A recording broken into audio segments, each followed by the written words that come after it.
नाजरीन, वो दिन जब रहमत दो आलिम खातमुल नबीयीन हजरत मोहम्मद मुस्तफ़ा सल्लल्लाहु अलैहि वसल्लम इस दुनिया में तशरीफ लाए। ये कोई आम पैदाइश नहीं थी, बल्कि अल्लाह ताला ने अपने महबूब सल्लल्लाहु अलैहि वसल्लम की आमद को मोजज़ात और निशानियों से खूबसूरत बनाया। इसी दिन वो निशानियां जाहिर हुई जिनसे मालूम हुआ कि जुल्मत का खात्मा और नूर का आगाज हो चुका है। हजरत आमना रज़ी अल्लाह तआला अन्हा फरमाती हैं कि मैंने अपने लखते जिगर नबी करीम सल्लल्लाहु अलैहि वसल्लम की विलादत से पहले ख्वाब देखा कि एक नूर उनके जिस्म मुबारक से निकलकर शाम के महलात को रोशन कर रहा है। इस ख्वाब की ताबीर ये थी कि आप सल्लल्लाहु अलैहि वसल्लम की बरकत से मशरिक और मगरिब रोशन होंगे और आप सल्लल्लाहु अलैहि वसल्लम की रसालत पूरी दुनिया में फैलेगी।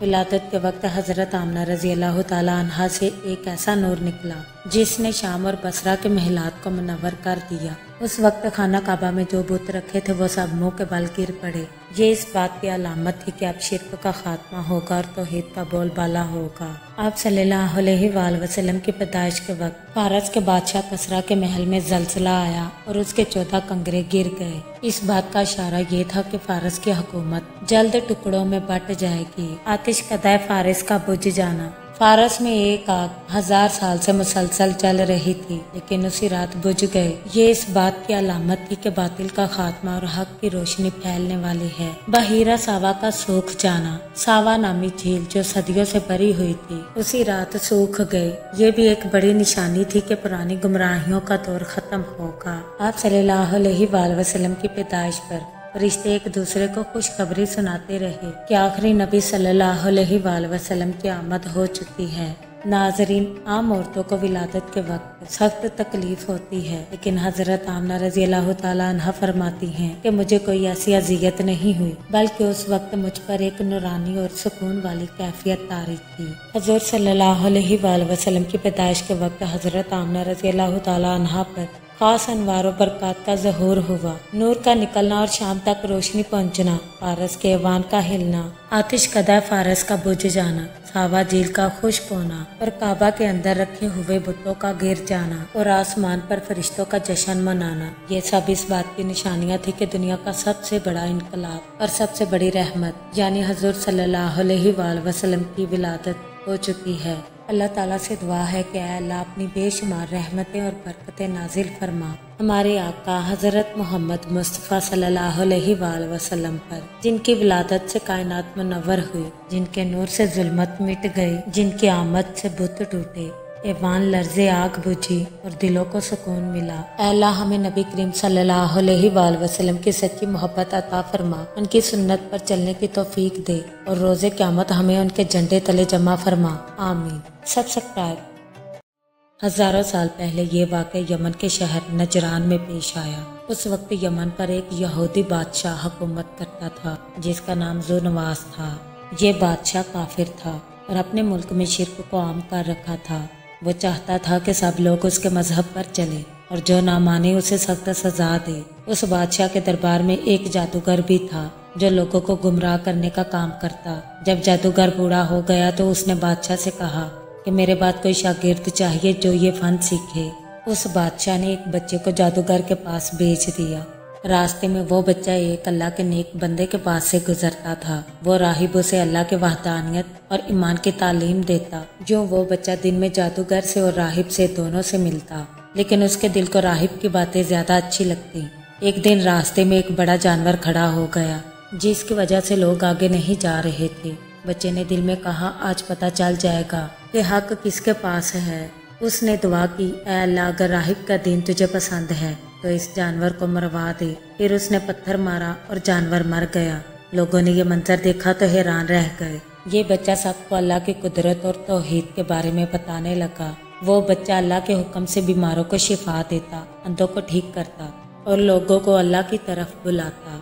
बादशाह को जब ये खबर पहुंची तो उसने बच्चे को बुलाया और अपना ईमान छोड़ देने का हुक्म दिया, लेकिन बच्चे ने इनकार कर दिया। बादशाह ने कई बार उसे मारने और मार डालने की कोशिश की, मगर अल्लाह ताला ने हर बार बचा लिया। आखिरकार बच्चे ने बादशाह से कहा, तुम मुझे खुद कत्ल नहीं कर सकते। अगर मेरा खात्मा चाहते हो तो सब लोगों को जमा करो और मुझे एक खुले मैदान में बांधो। फिर एक तीर मेरे कमान से लेकर कहना, बिस्मिल्लाह रब्बिल गुलाम, यानी कि मुझे मेरे रब के नाम से ही मारना। बादशाह ने ऐसा ही किया। जब तीर लगा तो लड़का शहीद हो गया, लेकिन उसके अल्फाज सब लोगों ने सुन लिए। लोग फौरन पुकार उठे, हम इस लड़के के रब पर ईमान लाए। ये सुनकर बादशाह बहुत गुस्सा हुआ।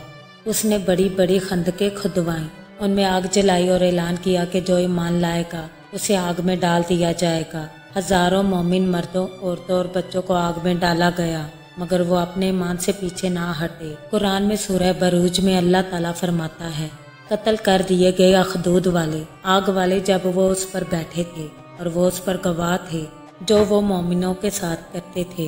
ये वो लोग थे जिन्होंने ईमान के बदले अपनी जानें कुर्बान कर दी, लेकिन दीन हक को नहीं छोड़ा।